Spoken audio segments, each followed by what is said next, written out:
Korean spicy noodles মানে চ্যালেঞ্জটা করতে গিয়ে আমার এতটা খারাপ অবস্থা হয়ে যাবে আমি স্বপ্নেও ভাবিনি। ফালতু ফালতু যারা বসে থাকে না তাদের মাথাতে এইসব বুদ্ধি আসে, মানে ফালতু বুদ্ধি। যেরকম আমার মাথায় এসেছিল যে আজকে আমি কোরিয়ান নুডলস ট্রাই করব।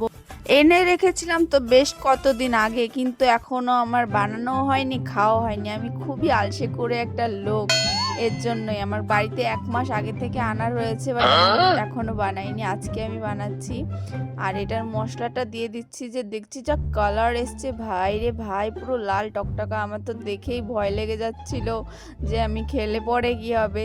তো যাই হোক, কষ্ট মষ্ট করে আমি বানিয়ে নিয়ে বসে পড়েছি, যে এখন টেস্ট করে দেখবো যে কেমন। আমার এবার কিন্তু মানে এটা কিন্তু আমার ফার্স্ট টাইম আমি ট্রাই করছি কোরিয়ান স্পাইসি নুডলস। হ্যাঁ, নুডলস তো ঠিক মনে নেই কিন্তু আমার নুডলস নাকি, হ্যাঁ নুডলসই হবে। তো যাই হোক, ভালো করে ঘুটে ঘুটে ঠান্ডা করে নিলাম। আর আমার তো ভয় লাগছে কেমন হবে খেতে। তারপরে আমি কষ্ট মষ্ট করে ভয় কাটিয়ে প্রথম বাইটটা নিয়েই নিলাম খাওয়ার জন্য।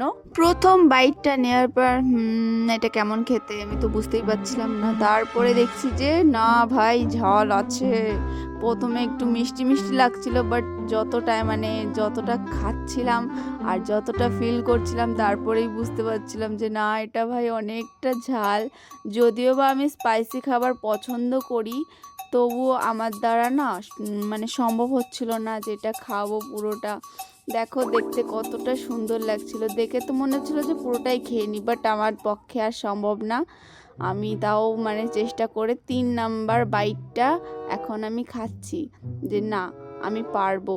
কিন্তু ভাই সত্যি কথা বলতে এতটা ঝাল আমি আর পারছি না, আমার মাথা ঘুরছে।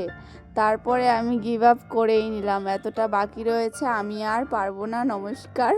তো যাই হোক, ভিডিওটা কেমন লাগলো জানিও। দেখা হচ্ছে নেক্সট ভিডিওতে, ততক্ষণের জন্য টাটা।